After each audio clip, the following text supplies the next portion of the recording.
Gosh, it's hot in here. Ugh.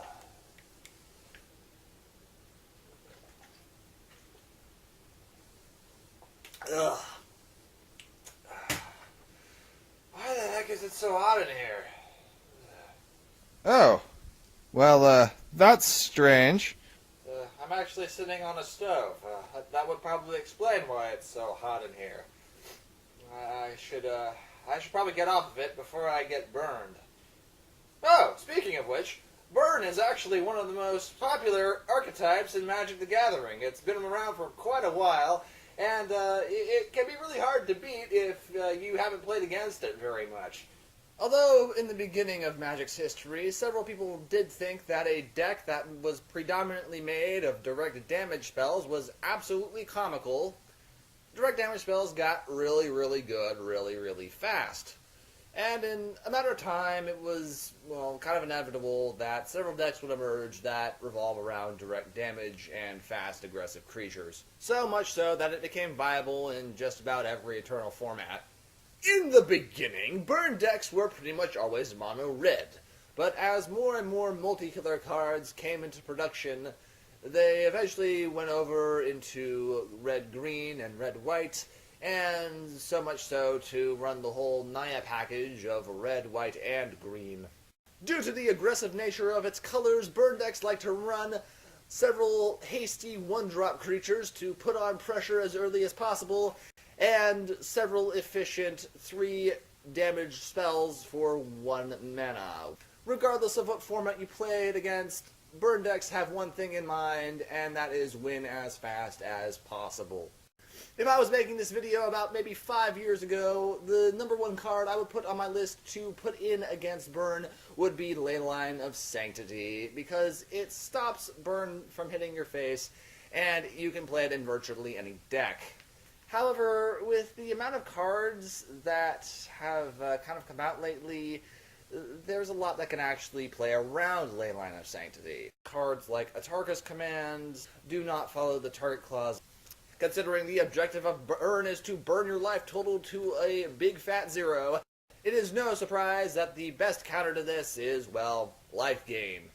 However, it's also important to note that life gaining spells on their own usually are not enough, considering that the burn deck will likely have some sort of board presence, and if you can just cast a spell that gives you life and you have nothing to show for it, it doesn't really put you in a great position. Instead, I'd recommend spells that either give you life and give you a creature, or creatures with lifelink are decent, because they'll have to probably use a burn spell to kill them. Also, spells that either kill a creature or give you some sort of value in addition to life are also excellent. Just as long as you gain life, things are probably going to be going your way, considering the deck relies on so many spells that do direct damage. If you know your metagame is completely filled with burn decks, one archetype I would recommend to counter this is Soul Sisters. Considering Soul Sisters gains life at such a rapid rate, it makes burn kind of a laughable matchup. However, it's important to note that not everyone plays white.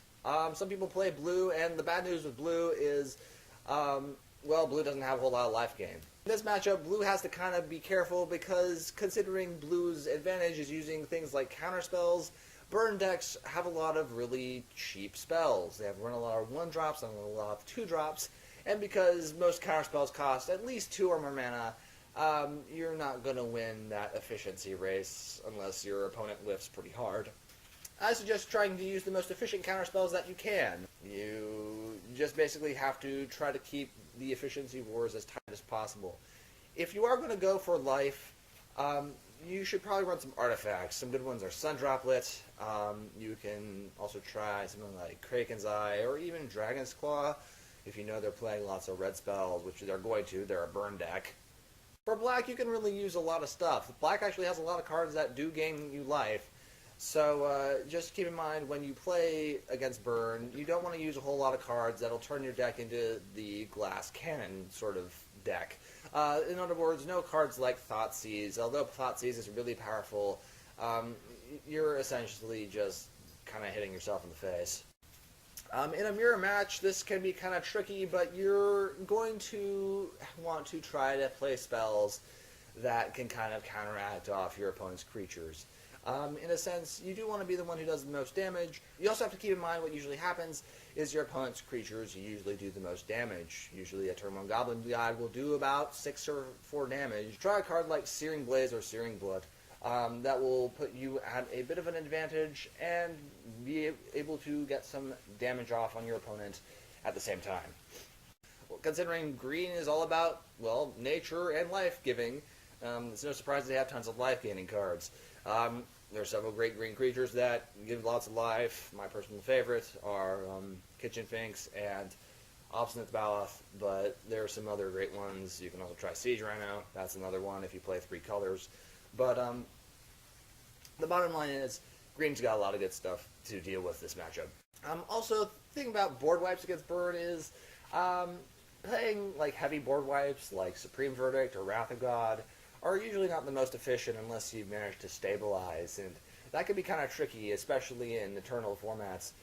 Board wipes against this matchup should probably cost about 2 mana, which doesn't leave you a whole lot of options, but 2 mana board wipes are nice because it allows you to save mana up for, well, other things. A few other tips to point out is I usually like to keep my life total around the double-digit mark, usually above 12. Usually if your opponent is holding 4 or 3 cards in their hand, they're usually holding a fistful of Burn, and they're just trying to get the right moment or play them at the right moment for when they know it will be the most advantageous. In short, if you're not careful, you can get easily sniped.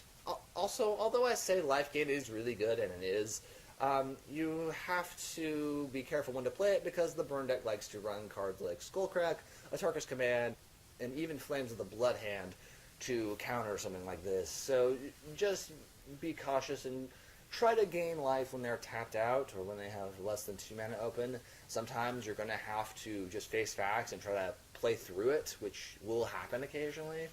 But the thing is, you just have to watch out for these cards, and you have to anticipate it around every corner. So now that you know what to do, if you play Burn a lot at your sanctioned events, feel free to follow these strategies, and if you play your cards right, you will slay this beast. As always, I hope this video has been of some help to you. If there is a deck that you are having trouble defeating at your sanctioned events or FNMs or wherever, feel free to let me know about it in the comment section below, and I will be happy to make you an episode about how to beat it. Again, thank you all so much for watching. Don't forget to like and burn that subscribe button. And also, don't sit on stovetops. My name is Ryu Spectre, and I'll see you all next time.